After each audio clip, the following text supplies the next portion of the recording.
কৃষক উৎপাদন খরচ ৮ থেকে ১০ টাকা হয়েছে, কিন্তু বিক্রি করতেছে ১ টাকা। কিন্তু আমরা ঢাকা শহরে ২৫ টাকায় কিনে খাইতেছি। এইখানে সরকারের দায়িত্ব রয়েছে, সরকার সেই দায়িত্ব পালন করতেছে না। এই অব্যবস্থাপনার কারণেই কৃষক মাইর খাচ্ছে এবং আমাদের যারা কিনা খাচ্ছে তারাও মাইর খাচ্ছে। আপনারা দেখতে পাচ্ছেন যে আমরা এই সবজি হাতে নিয়ে প্রেস ক্লাবের সামনে দাঁড়িয়েছি।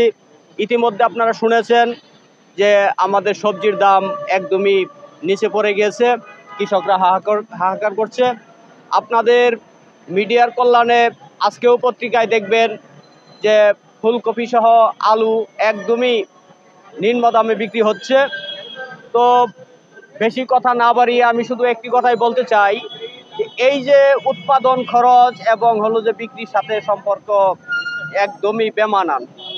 কৃষক উৎপাদন খরচ ৮ থেকে ১০ টাকা হয়েছে, কিন্তু বিক্রি করতেছে ১ টাকা। কিন্তু আমরা ঢাকা শহরে ২৫ টাকায় কিনে খাইতেছি। এই যে মাঝখানের ব্যবধান, এই ব্যবধানটা হচ্ছে এইখানকার যে সিন্ডিকেট এবং ব্যবসায়ী তারাই যে ওইখানে তারা সংঘবদ্ধ থাকে। কৃষকরা ফসল বাজারে নিয়ে আসলে তারা একটা রেট নির্ধারণ করে, এর বেশি আর কেউ কিনে না। এই যে একটা ফাঁদ, এই ফাঁদের মধ্যেই কৃষক মাইর খায়। এইখানে সরকারের দায়িত্ব রয়েছে, সরকার সেই দায়িত্ব পালন করতেছে না। এই অব্যবস্থাপনার কারণেই কৃষক মাইর খাচ্ছে এবং আমাদের যারা কিনা খাচ্ছে তারাও মাইর খাচ্ছে। তো এইখানে ৮ টাকা ১০ টাকা দাম হলে উৎপাদন খরচ, তাহলে কমপক্ষে এটা ১৫ টাকা বিক্রি করতে হবে। তাহলে আমরা মনে করি যে এই যে উচ্চ মূল্য এবং নিম্ন মূল্য, এর মাঝামাঝি একটা সর্বনিম্ন মূল্য নির্ধারণ করতে হবে যাতে কৃষকের লাভ হয়। সেইটা ৮ টাকা উৎপাদন খরচ হলে কমপক্ষে ১৫ টাকা এটা সর্বনিম্ন দাম হতে হবে এবং সর্বোচ্চ যাতে ক্রয়কারী না ঠকে সেইখানে ২০ টাকা যে দাম নির্ধারণ করতে হবে।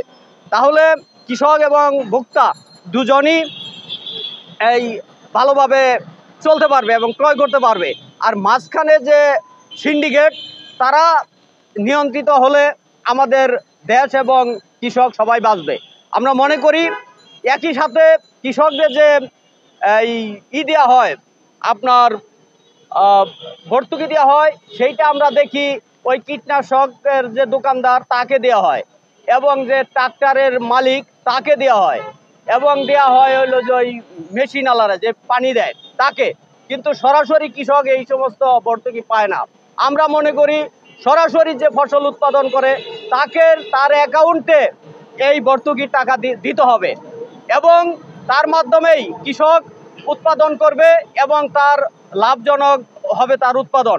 তাহলে আমাদের ঢাকা শহর সহ সারা দেশে যারা ভোক্তা আছে তারা ন্যায্য মূল্যে কিনতে পারবে এবং তারা যে তার পুষ্টি চাহিদা পূরণ করতে পারবে।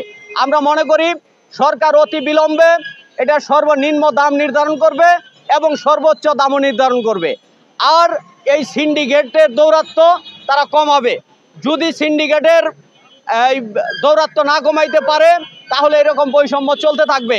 তাহলে আমরা কয়েক মাস আগে যে বৈষম্য বিরোধী আন্দোলনের মধ্য দিয়ে এদেশের অসংখ্য মানুষের রক্তের বিনিময়ে যে বৈষম্য বিরোধী আন্দোলন হলো, তার সুফল আমরা ভোগ করতে পারবো না। বৈষম্য চলতেই থাকবে এবং আমাদের দেশের মানুষের না বিশ্বাস থাকবে।